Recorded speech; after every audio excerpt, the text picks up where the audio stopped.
oh boy, it's harvest time. So in this clip, I'm showing you how you do it.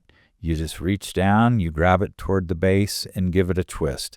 You can wear gloves if you want. I'll confess, I rarely do because at this point, everything is just going along so strong that it's not going to be contaminated. It's very happy, it's very hardy.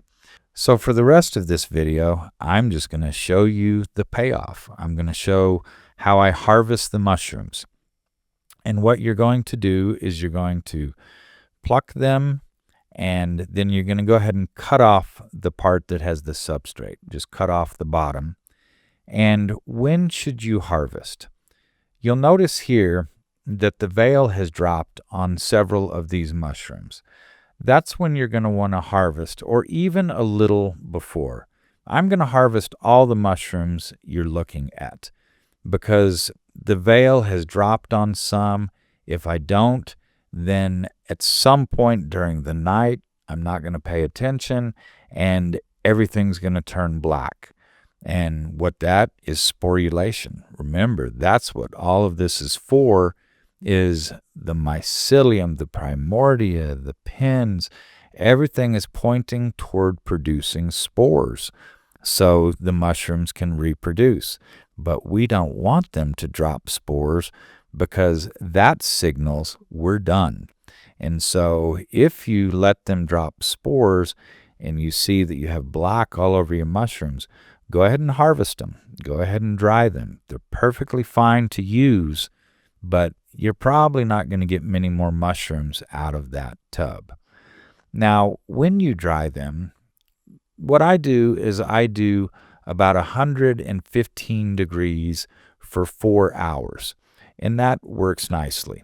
On warm days, with a nice breeze flowing through my window, I'll just put them on a cooling rack, but that'll take about 12 hours to dry them.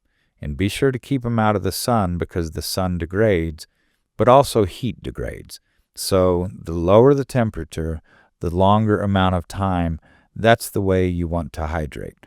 Of course, if you're in a big hurry, then you might want to do 2 hours at 140 degrees, and it'll all work out. But yeah, shoot for a lower temperature and greater amount of time. And what you're looking for is for the mushrooms to be cracker dry. That means they break, they don't bend. Now, don't cheat on this, because if they're bendy at all, then they still have some moisture, and they might go bad on you. Now, go ahead and you can store them in a glass jar. If you have a desiccant to suck out moisture, that would be best. The way I store mine is I just throw them in the freezer, and they last for a few months, but I typically don't keep them on hand. So you can get several flushes out of a kit. To keep the mushrooms fruiting, go ahead and continue with the same regime of making sure that there's plenty of moisture in there. And then there's always a question, do you want to harvest the tub all at once, or do you want to do it serially? And that's hard to say. It depends on what your tub is doing. If they're all on about the same pace, then go ahead and harvest them all at the same time. If you have a few that pop up really early and the others aren't close to ready, then go ahead and harvest the ones that are ready.